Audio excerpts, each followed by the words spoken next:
Hello po, good afternoon po. Audible po ba ako? Yes po, ma'am. Good afternoon po. Okay po. So, um, may nagklase tayo ngayon kasi kasi 'di ba na-suspend yung ating midterm exam for today and um, ano tawag dito pinalitan siya ng online meeting. So, kaya kailangan nating mag-meet para meron tayong attendance for this week. So, yung inyong topic monitoring for section 1. Again, so mas okay class kung if you can kumbaga ay ah, prepare a hard copy of this kasi mas mabilis yung pag-approve if ganito, of may hard copy. So if you want to explore itong group na ito more on ah, fuel gel, siguro mas much better if you can kumbaga ay incorporate something. Kasi marami ng nag-propose ng evaluation ng fuel gel at dahil siya ay matagal nang established, yung kanyang objectives ay napakasimple, napakaunti. So parang ang point is wala nang masyadong pag-aaralan kasi nga established na siya. Teka. So kung gusto nyong mag-propose ng ganitong type of topic, dagdagan nyo. So hanapan nyo kung ano yung pwede nyo pang ma-improve sa properties ng fuel gel na need talagang i-improve yung property na yun, no? Dito naman, polyacrylate scale inhibitor. Ang coffee ay talaga namang may antioxidant property at siguro you try with other hindi una mali kasi yung inyong raw material. So, hindi, bin waste naman pala. You specify kung anong specific component ng roasted coffee bean waste ang kailangan ninyo in order for it to be considered as an alternative polyacrylate scale inhibitor. So, ito ay pwede. Nga lang kailangan ko ng specific component. Design and development of piezoelectric power drum type. Ito ay meron na.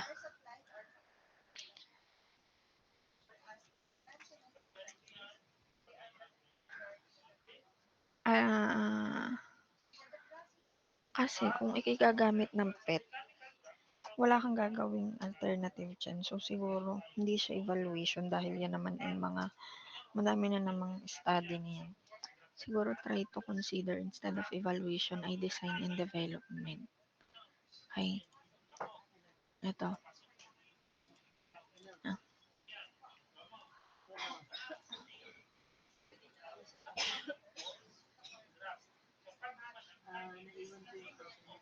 Andal.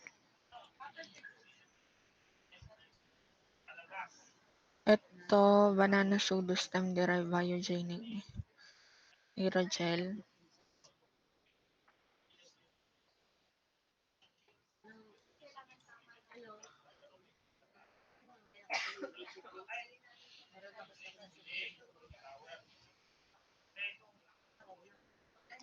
Ito ay proven na. Proven na ito. Try to find other material na much better sa banana pseudo stem. If you want to focus on biogenic aerogel, ID try to find other raw material kasi aray nakita ko na sa internet, ha?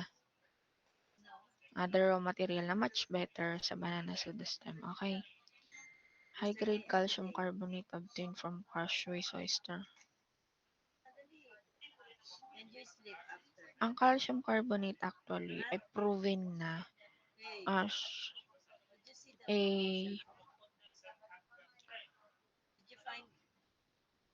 siguro dito sa topic na to, try to find hindi pwedeng crush waste lang. Dahil ang calcium carbonate naman ay makukuha sa oyster shell ay ika-crush mo lang. Parang ang gagawin mo is ika-crush mo, may oyster shell ka, ika-crush mo, and then after mong ma-crush, gagawin mo na siyang reinforcing agent sa pipe coating. I think you have to, kumbaga ay find the specific problem kasi doon ka mag-start. Halimbawa, ano ba ang problem with the current reinforcing agent or reinforcement agent sa pipeline coating? Yung commercial use reinforcement agent. Tingnan mo kung ano yung gap doon and then hanapan mo ng solusyon kung ano yun. Baka naman kasi hindi calcium carbonate ang solution.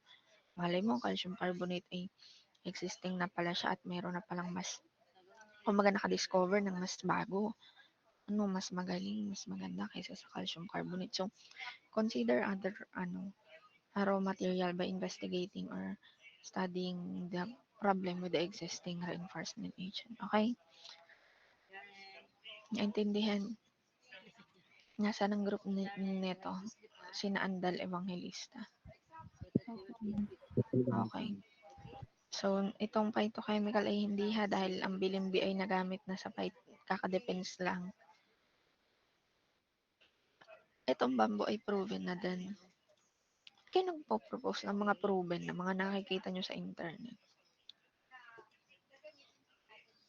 Cellulose acetate. Alam nyo kung gaano kadumi ang cigarette butt, tapos gagawin nyo siya as for wastewater treatment. Alam nyo kung gusto nyo yung gawing alternative ang cellulose acetate, maghanap kayo ng ibang raw material, hindi yung sa cigarette butt kasi kung yung amoy na lang ha. After extraction nyo ng cellulose acetate, hindi nawawala yung amoy ng sigarilyo. So, ibig sabihin, andun pa rin yung contaminant. Tapos, ilalagay mo sa tubig. Di kayo parang magdadagdag lang din ang contaminant doon. Maghanap kayo ng ibang material na hindi kasing harmful ng cigarette butt. Ha? At i-specify nyo kung anong type of wastewater treatment. Kasi maraming types. Okay, may adsorption, may filtration, may absorption, mayroong flocculation, coagulation. Anong type ang inyo? Okay, next ay okay, so ito ay hindi halatang sa internet nyo kinuha. Kayo naman ay consider nyo naman yung volume sulfate on the catalytic activity. Next ay utilization of crab shell as a novel raw material. Okay. If you want to, kumbaga, ay focus on biofuel production, kailangan mag-isip kayo ng something new. Halimbawa, ito, nag-isip na nilang biodiesel from waste cooking oil. The problem with this,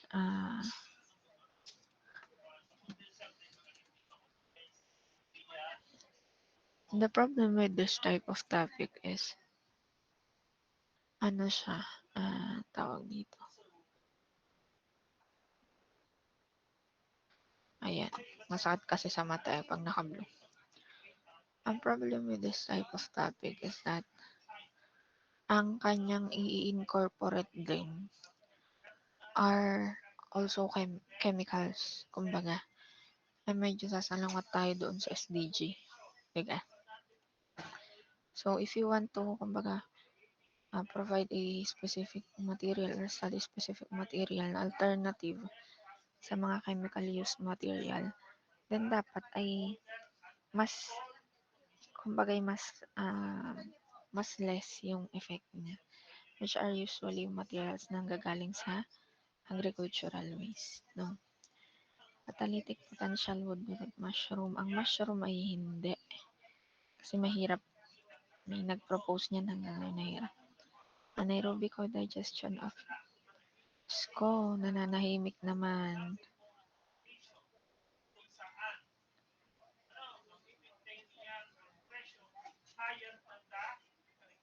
Alam niyo kung gusto niyong gumawa ng catalyst sa enhanced biodiesel production, inyong i-specify anong specific catalyst. Hindi pwedeng ganito lang. Sige, tingnan natin. fish scale. Hindi pwede ang fish scale. Kasi mahihirapan kayo niyan sa thesis 'to. Bago pa kayo makapag-ano niyan, makapangolekta, bago pa kayo makagawa ng 1 litrong diesel. Ay sus ko po. Valve system for ferrofluid. Okay, so torrefaction apparatus. Ang torrefaction ay hindi kasi alam nyo may nung previous batch sa inyo, batch 2018, gumawa na sila ng mga torrefaction at alam nyo yung torrefaction nila, 4 ang process. May grinder, may torrefaction chamber, may mixer, may pelletizer, 4. And yung pinapropose nyo sa akin ngayon, torrefaction lang. Ayun nga batch sa inyo. Ilang taon yun? 5 taon. Kasi 2023 ngayon, batch 2018 yun. Ay 4 na proseso na. Ay yung inyo iisa. So di ka sabi ko sa inyo, dapat tayo ay upgrade, hindi downgrade. Ika.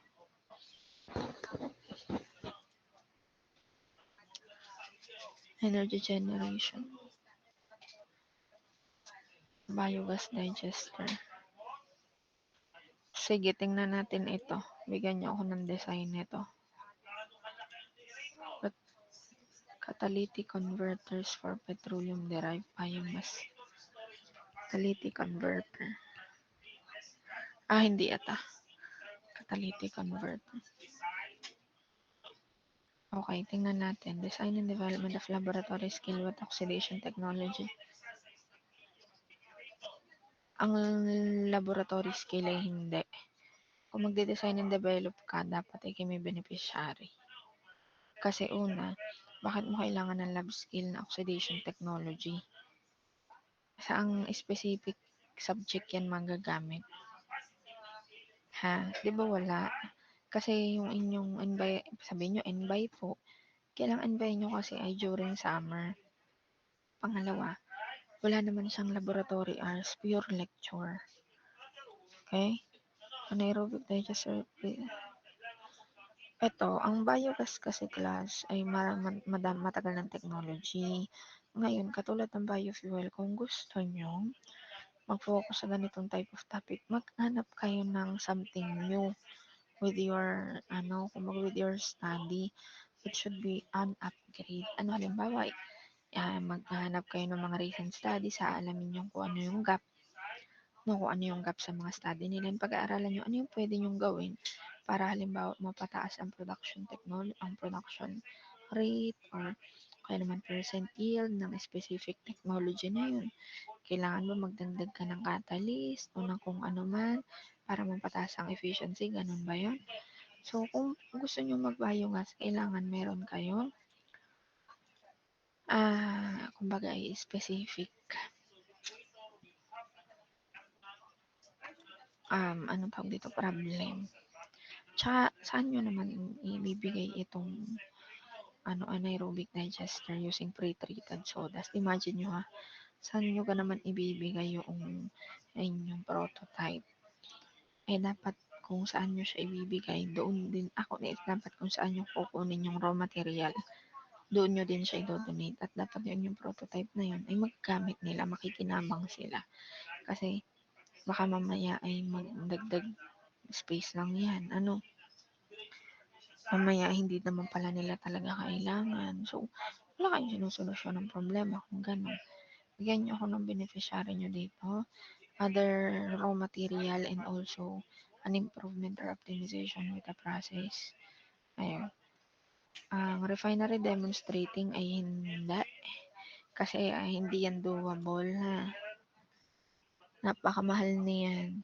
At saka hindi siya feasible.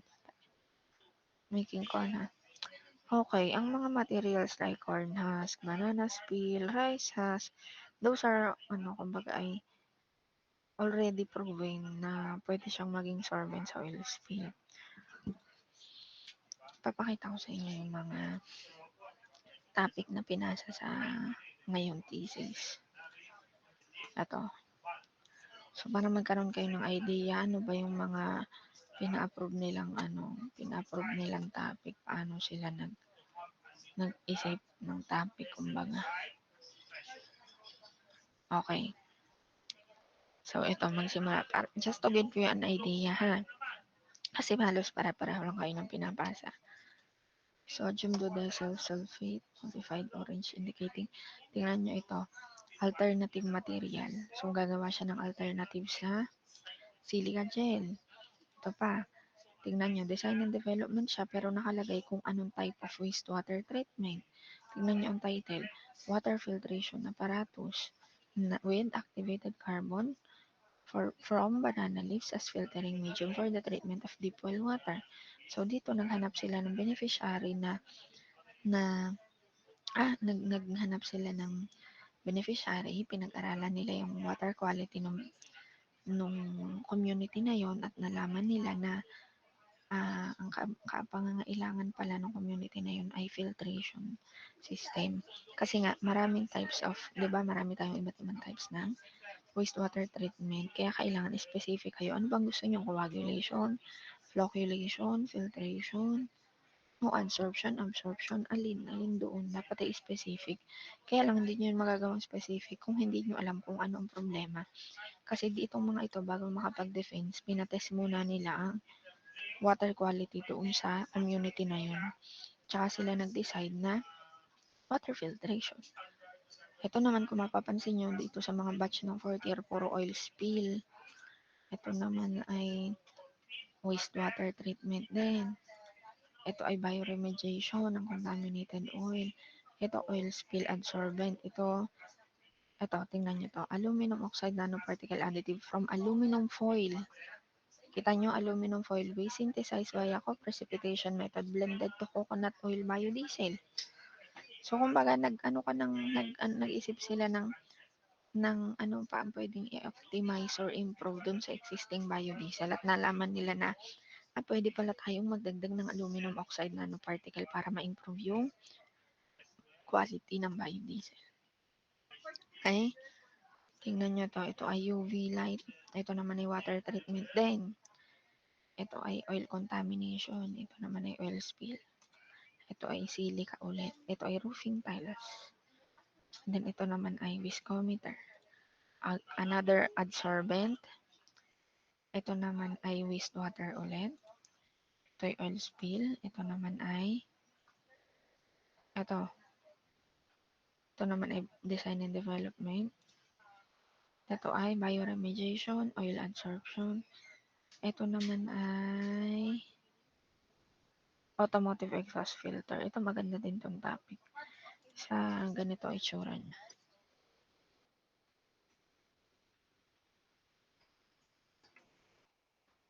So, automotive exhaust filter siya. So, yan. Ganyan siya. Yan. So, ganyan lang kasimple yung kanyang prototype at nilalagay siya dito. Diyan. Yan. Sa mga tambutso ng sasakyan para ma-reduce ang emission. So, yan. Ganyan siya. Pwede kayong gumawa ng mga filters from iba't ibang material. Kaya pwede din yung gawin. And then, ito naman ay scale inhibitor. Kita nyo? Kumbaga tayo naman ay luma na kasi yung corrosion inhibitor. Mag-focus naman kayo sa ibang problem ng pipe. Hindi lang naman corrosion. Meron pa rin scale. At iba pang problems ng pipeline. Next ay asphalt mixture. Ito naman ay fuel gas production. Tingnan ninyo ito. Analysis of calcium carbonate from mussel and oyster shell as feedstock for fuel gas production. So, in-specify nila na calcium carbonate ang kukunin nila sa mussel at oyster. Hindi lang basta-basta. Evaluation of mussel and oyster as feedstock for fuel gas production. So, in-specify nilang calcium carbonate ang kailangan nila. Okay, ito naman ay interfacial tension. Ito ay corrosion inhibitor. Ito ay for bitumen. Again, oil spill, roof tile, asphalt, bitumen. Ito naman ay, tingnan nyo ito, laboratory scale for circulation rate for the production of solid waste from industrial laundry wastewater. Kita nyo yan. And then ito ay, extracted cellulose acetate from cigarette filter waste as anaerobic thread sealant for pipe fittings. Ito, pwedeng gamitin yung cellulose acetate sa cigarette as anaerobic thread sealant kasi nga, kumbaga hindi naman siya ihahalo sa tubig, hindi katulad ng pinopropose nyo kanina. Gamitin lang siya sa pipeline, so pwede siya. Okay, so tingnan nyo din yung mga other alternative for pipe fitting. Sa case na ito, anaerobic thread sealant. So, ibig sabihin yung para siyang Teflon tape, parang ganun, gagawa silang Teflon tape gawa sa cigarette butt filter. Ito naman ay asphalt pa rin. Ito ay oil spill. Ito naman ay quicklime production. And then, ito ay corrosion inhibitor, BioBricks, also pwede din. Oil spill. Ito naman ay, ayan, ionic liquid modification of banana peel-based activated carbon for barium removal. Tingnan nyo. In-specify nila kung anong specific contaminant ang need nilang tanggalin. So, sa case na ito, barium. Dito naman, ito naman ay, ayan, cigarette butt ulit as for carbon fiber production and for insulation. Ayan. Ito naman ay interfacial tension, oil spill. Ito, maganda din ito. Green synthesis of carbon quantum dots from lemon peel waste. So, for photovoltaic energy conversion, tingnan nyo din itong mga ganitong types of topic. And then, ito ay corrosion inhibitor. Ito naman ay, ang beneficiary niya ay car wash galing sa Mabini. So, ang gagawin nila ay clay-based fixed absorption tower. Ito naman ay for oil spill, another water treatment. Ito ay water treatment din. At ayan, yan pa lang yung mga nakaka-defense. So, hindi ko yung iba. Mai-discuss yung mga wala pang at mga hindi pa nakaka-defense. So, ngayon, yun lang yung klase natin today. Kasi kailangan kong malaman ang status ng inyong defense. At hindi ko pwedeng i-share sa inyo yung Google Sheet kasi yun ay ang may-ari nun ay si Ma'am Julie, kung ako nagkakamali. At yun ay baka kasi ang gawin nyo, gayanin nyo lang ng gayanin nyo nandun.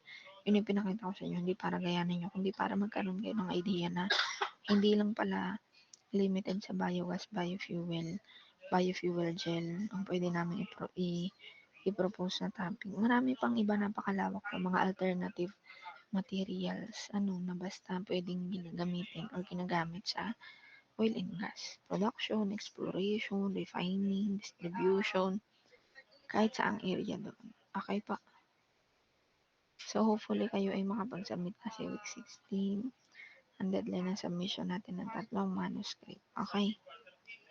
Kayo ay pumunta ng library para magkaroon kayo ng idea sa kung ano pa mga pwede nyong i-propose. Magbasa kayo ng mga iba't ibang articles, iba't ibang study. Okay po. At yung mga may hinihingi akong topic, please pakigawa na ASAP para kayo ay makapagpa-approve na ng topic. Okay? Naintindihan po. Yes po, ma'am. Okay, sige. So, wait lang ha. Mag-attendance lang ako.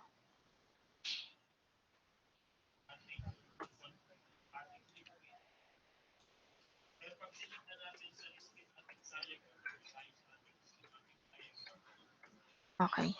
Abrahan. Wala. Aliga. Present po. Alog. Wala. Andal. Present po, ma'am. Atienza. Present po, ma'am. Barza. Present po. Barza Kenneth. Present po. Beruela. Present po. Briones. Present po. Ughaw. Present po. Cabasis. Present po, ma'am. Kabali. Present po. Kabatuan. Present po, ma'am. Cappuccino. Present po. Dalisay Francine.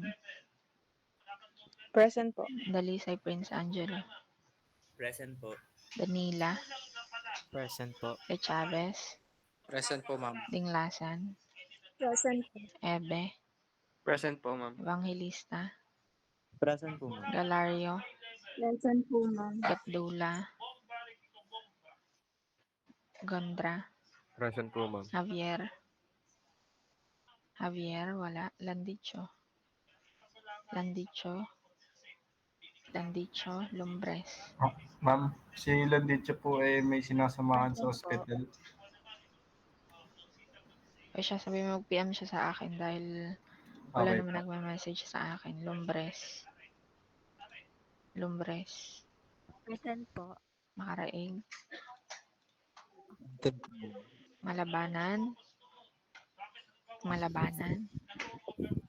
Malabanan, wala. Maligalig, Present po.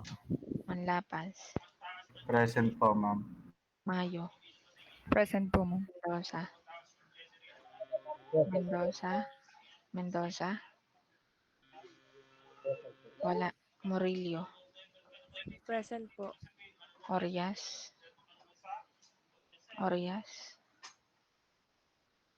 wala. Panganiban, Po, ma'am. Plata, Present po, ma'am. Remo, Present po. Villanueva, Present po. Zamudio. Present po. Okay, sige. Okay, sige. Thank you. So, yun lang muna for this meeting. Yes po. Ano Ma'am, po si yun? Mendoza po ay nandito po. Hindi lang po ata gumagana yung mic pero andito po siya sa meeting. Nag-open mic po siya. Saglit. Mendoza? Okay. Next. Sino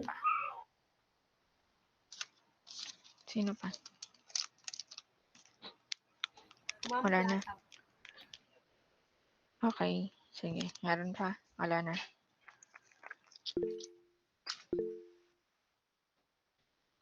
Yes po. Ma'am, question lang po. Hmm. May possible date na po kaya next week para sa exam po natin sa RM? Oo, ining. Meron na. Wait lang. Ang RMI, I think, Thursday. So, dahil next week yun, ibig sabihin, i-excuse kayo doon sa time ng exam. Kasi, hindi kasya ang room natin para isiksik yung RM dito sa week 9. Kaya, ang RM ang na-sacrifice na i-move next week. So, Thursday next week ang tentative schedule. Ma'am, anong oras po kaya? Sa oras ay hindi pa sure ining kasi 'di ba na-move ang wallet? Maalat. Okay. 8. Puro matamis. Wala, puro sweets yan. And then i-schedule pa kasi 'di ba na-move ang exam ngayon. Naging siya yung exam supposed to be ngayon ay na-move next week, week 10. Ayun, kaya ginagawa pa namin ng schedule ay di wait na lang kayo ba ay may exam bukas? Meron po, pala. ma'am. Drilling technology. Sige, isa-send ko na lang ang inyong room assignment tomorrow. Okay po. Thank you po. Okay, sige po. Thank you. Paki-send naman ang screenshot ng meeting natin. Paki-screenshot ng meeting and then paki-send sa JC. Thank you. Okay po, ma'am. Thank you po.